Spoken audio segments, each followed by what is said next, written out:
folks, welcome to our unboxing and assembly video for the JJ Burkton mat rack from Game Toppers.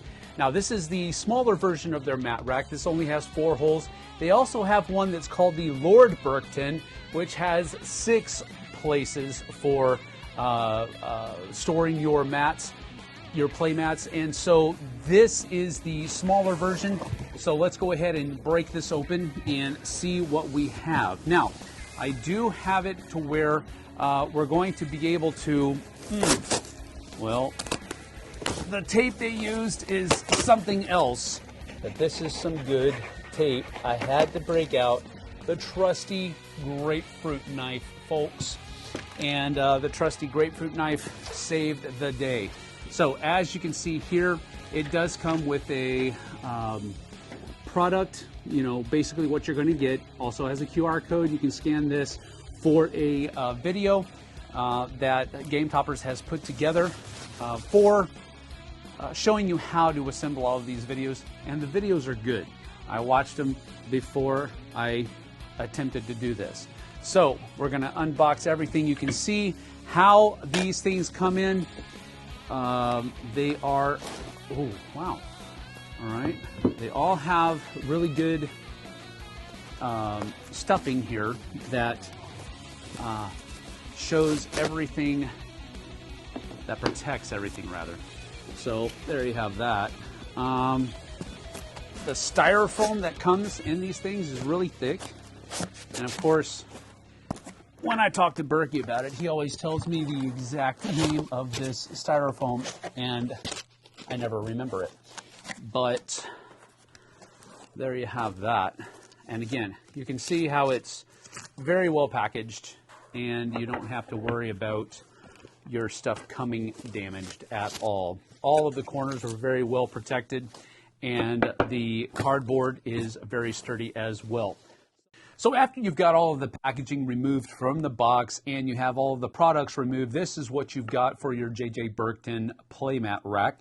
You're going to have the side panels, the hole panels where the mats are actually going to be stuck in through. There's one for the top and then one for the bottom.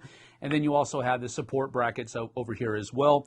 Then you also have 16 of each, 16 cam screws and 16 cam fasteners. And of course, you also have the product diagram, the parts list that comes in it as well. So the first thing that we want to do here is we want to take all of these cam fasteners and put them into the holes into which they're going to go. So if you look on all of these here, you have all of these larger holes that the cams are going to go into. And basically what you're going to want to do is take the flat side of the cam and align it with the flat side of the hole, and you're going to have to use a hammer or a mallet to get it to go in there, but you want to make sure that you're doing so gently so that you don't mess up the plastic that is on the outside here. So we'll just go ahead and do that,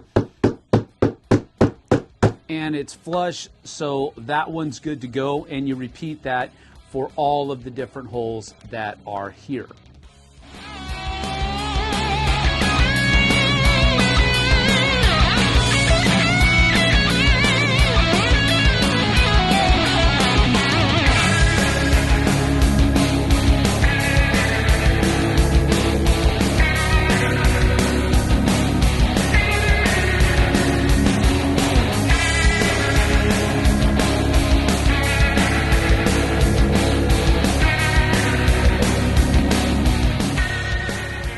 And once you're done with fastening all of those cam fasteners into those larger holes, you're going to want to take the cam screws and put them into the smaller holes that are here. Now, you don't want to do it on these. These were used for spraying hanger holes to spray the powder coats on, so you don't want to use those. They're going to be covered up by the other parts of the structure anyway, and you're going to want to put them in these smaller holes. Now, they are a little bit of a tight fit, so again, you'll have to gently put those in so that the little rubber stopper is flush with the surface. So it's just a real easy tap, not very difficult at all, but you do want to kind of be gentle with it.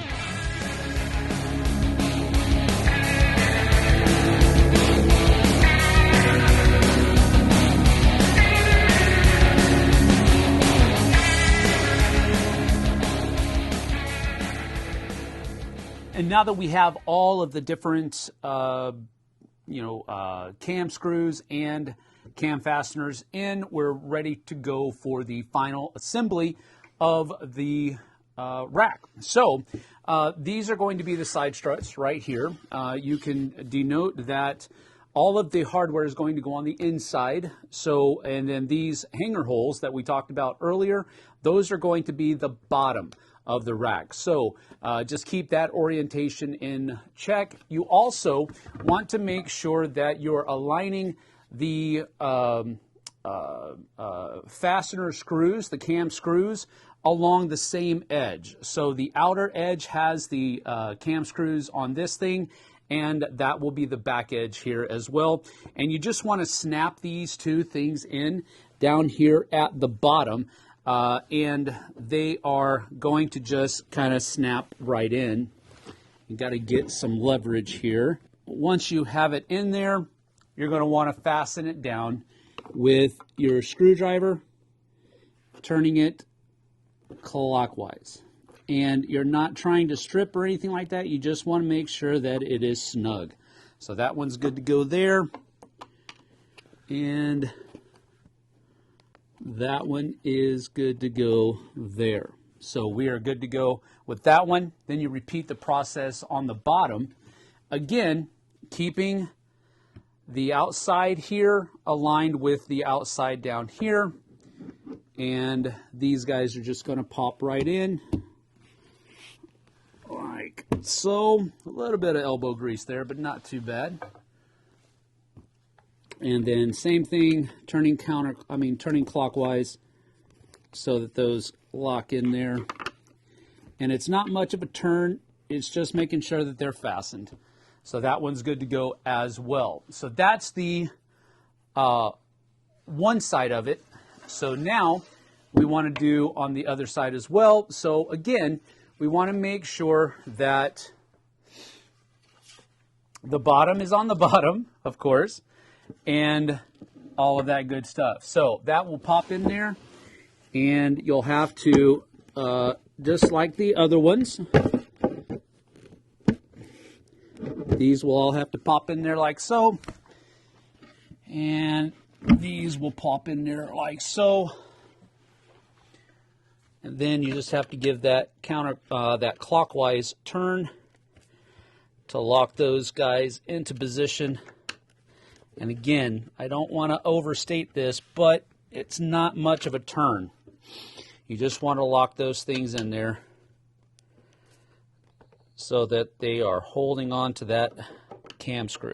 So now what we're going to do here is we're going to flip this little boy over just like so, so that we have all of these screws that are ready to receive the cams on these other instances.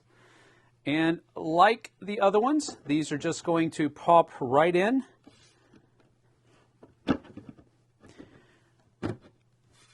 And it will be good to go.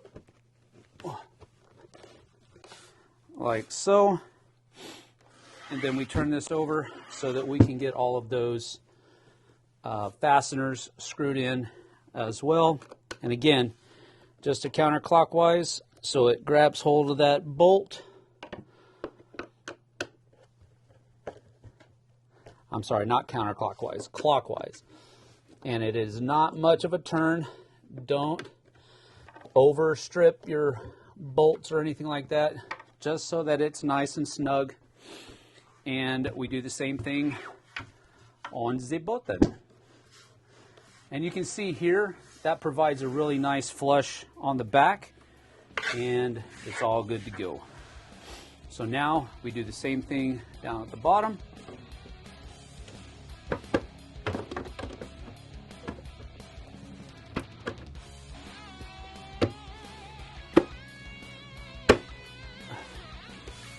Those are all popped in there correctly.